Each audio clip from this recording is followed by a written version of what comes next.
Good morning, students. Good morning, students. Today we will be taking the second part Today of the we will be bioessay, dealing with the that is the bioessay part bioessay of of a plant growth plant growth regulators regulator, like that is gibberellin and auxin. cytokinin. I'm Dr. Vibha Khanna.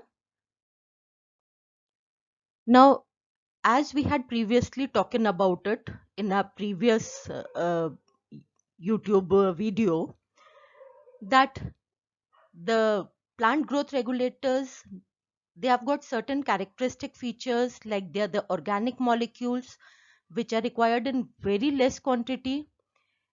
They only regulate the metabolic processes, and it is their physiological activity which they regulate, which is used to assess the presence in the given chemical or in the given solution. Now, gibberellins, they belong to a large family of tetracyclic triterpenoid plant growth regulating substances, and they are related to various developmental processes. They regulate various developmental processes such as the seed germination, particularly in the monocots, the stem and hypocotyl elongation. Now here we should reiterate that auxins, they are concerned with the elongation of the apical meristematic zone of elongation region, and here the stem and hypocotyl elongation is regulated by gibberellins. Then the leaf expansion, floral initiation, at times it is also believed that the florigen may be something which is related to gibberellin or gibberellin like substance. Then the development of various floral organs, the fruit development, and induction of certain hydrolytic enzymes, including the aileron of cereal grains. And basically, this physiological activity is made use of for the germination of monocot seeds. So, the bioassays of this plant growth regulator, that is gibberellin, they include the Barley endosperm bioassay, the dwarf pea bioassay, the lettuce hypocotyl bioassay, and the dwarf corn bioassay. So today we'll deal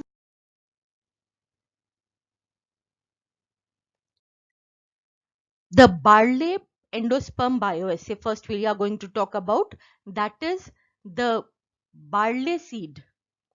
It has got, as we know very well, that the monocots, they have got a single cotyledon, and the stored food material in endosperm, this stored food material is mobilized by, since it is starch, so amylase will be the enzyme. Now there's a layer of cells over here, that is the aileron layer that surrounds the endosperm. Gibberellic acid is released, and as a result of the release of this gibberellic acid, this amylase enzyme is synthesized and secreted, and this then further it mobilizes the stored food material from the endosperm in the form of sugars. The stored food material is carried over from the endosperm to the growing embryo axis. So this is the basic physiological role of gibberellin that is made use of for this particular bioassay, that is the Barley endosperm bioassay. What is done is that the barley seeds, they are cut in half transversely, and the embryo portion, it is discarded, because what we are concerned about is the endosperm and the aileron layer that surrounds this endosperm. Now this endosperm halves, they are now sterilized using mercuric chloride solution, very dilute of course, and then they are placed in water. They are allowed to imbibe water for about 3 days. Now it is a general observation that freshly harvested barley seeds, that is Hordeum vulgare seeds, they do not release sufficient amount of amylase. So imbibition of water permits the mobilization, the activation of the basic system in the given seeds. Now the endosperm halves, they are transferred to a flask containing a buffer and calcium chloride along with the test solution, that is the solution on which this bioassay has to be conducted. This is then incubated for 24 hours at 25 degrees centigrade with constant shaking. Now the seed residues, they are filtered off, and the solution, the supernatant, that is analyzed for the presence of alpha amylase activity. The alpha amylase released from the barley half seed is proportional to the logarithm of the concentration of the chemical, that is gibberellin, that is used for the particular bioassay. The other bioassay for gibberellin is the dwarf corn test. Now in this dwarf corn test, the property, or rather the physiological role of gibberellin, that it helps in the elongation of hypocotyl, that is made use of. This bioassay is based on the fact that they cause the elongation of the internodes and the hypocotyl. Even the length of the leaf sheaths which enclose the internodes, they also increase under the influence of this particular hormone. Now known amount of test solution is applied for this bioassay to the first unfolding leaf of corn seedling, and when they are 6 to 7 days old, then they are allowed to grow for 6 or 7 more days till the first and second leaves, they are fully developed. Now we have to measure the increase in length of the first leaf sheath, and this increase is plotted, that is a graph is made in which the concentration of the gibberellic acid used in different solutions is on the x-axis, and the increase in length of the first leaf sheath is on the y-axis. It is observed that within limits, because excess of any plant growth regulator, it retards the physiological activity. It is not beneficial for the physiological activity. So within limits, they are directly proportional to each other. Now the second plant growth regulator that we are going to deal with today will be the cytokinin. Now as the name implies, and we know it very well, cyto, that is cell, and kinin means division. So the cytokinin, it is a class of purine type of phytohormones which basically promotes cell division. The shoot and root morphogenesis is also regulated by this plant growth regulator. It is also concerned with the chloroplast maturation, the senescence, the enlargement of the cell, and axillary bud release. We do remember the apical dominance, that when the growing tip is removed, the plant becomes bushy.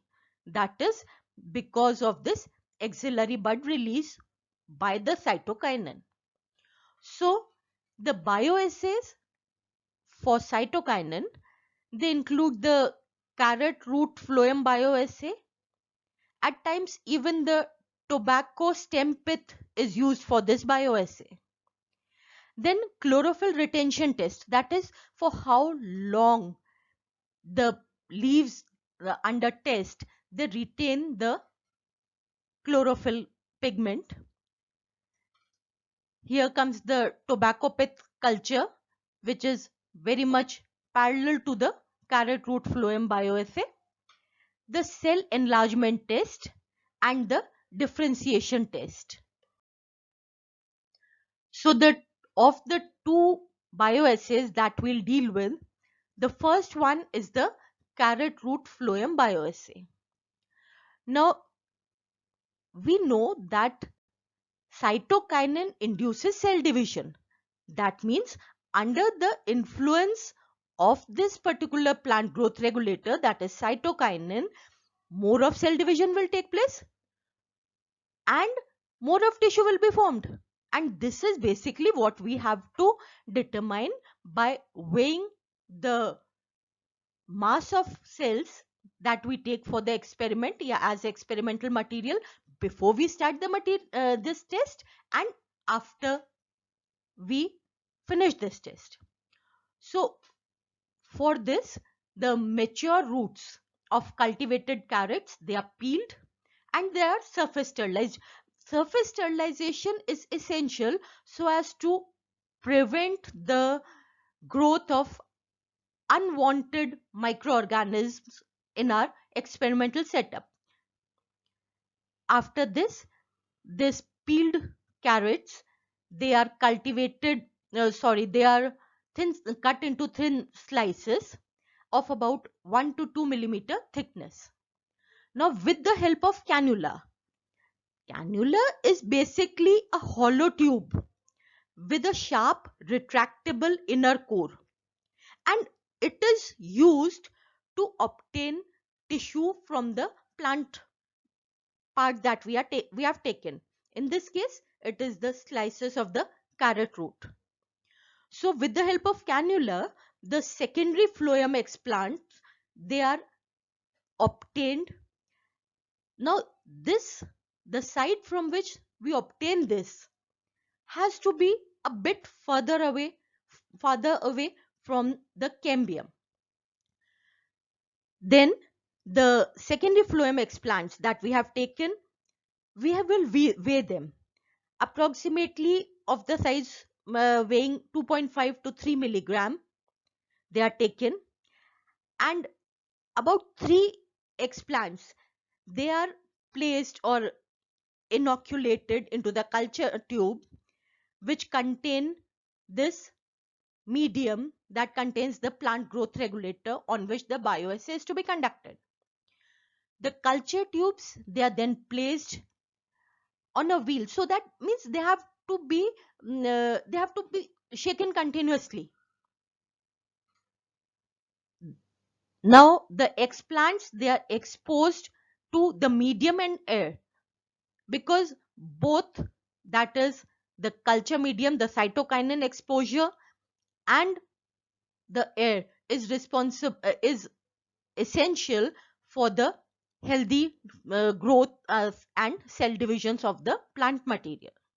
And after a specified time, these explants, they are retrieved from the medium, that is our culture solution, and they are weighed, or the cells, they are counted. That is more difficult, of course. Now the weight, or if you take the cell count, that is plotted against time in days. So if more cell division will take place, more of the weight will be more. Now the second test for this cytokinin will be the chlorophyll retention test. Now it is well known that cytokinin has an effect in delaying senescence. Senescence is a phase of plant growth. It is not death.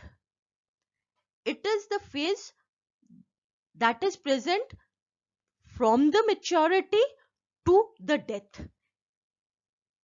It is a developmental phase, and during this phase we all know that the chlorophyll content, it decreases, the accessory pigments, they increases. So the cytokinin, it delays the chlorophyll degradation, that is, it enhances chlorophyll retention in the leaves. So to test for this presence of this cytokinin using this biological activity, uh, the leaves, they are cut in the form of equal sized discs. They are then divided into two parts, that is, one has to be controlled, that actually whether it is the effect of cytokinin which is delaying the chlorophyll. We have to cross check it. So one of the lot will be in the form of a control, and the other lot will be incubated with cytokinin. And after 48 to 72 hours, these leaf discs, they are compared for the chlorophyll content. It is observed that cytokinin, it retards chlorophyll degradation. Now, if we talk of how to compare the chlorophyll content, both things are possible. One is phenotypically, we observe it, like in the given diagram. Which of the leaves, that is, they are more green after the experimental time shift, and which are less. And the other thing may be that with the help of a spectrophotometer, we actually find the optical density, that is the OD, of the chlorophyll content of the different experimental setups. And this again will prove the presence of different quantities of cytokinin, because the more retention, or rather this retention of chlorophyll, will be directly proportional to the amount of cytokinin, of course within limits that we always say of. So these were the two bioassays, both for the gibberellin and the cytokinin. So in a previous lecture, we have seen the bioassay for plant growth regulator auxin. Today we have dealt with two other plant growth regulators, that is gibberellin and cytokinin. And now two more major plant growth regulators. Major I'm saying because we know that there are 5 major plant growth regulators. We have dealt with 3, and the other 2, that is the abscisic acid, the growth retardant, and the gaseous plant growth regulator, that is ethylene, they will be taken up in the following video, which will be uploaded tomorrow. So till then, good day. Thank you.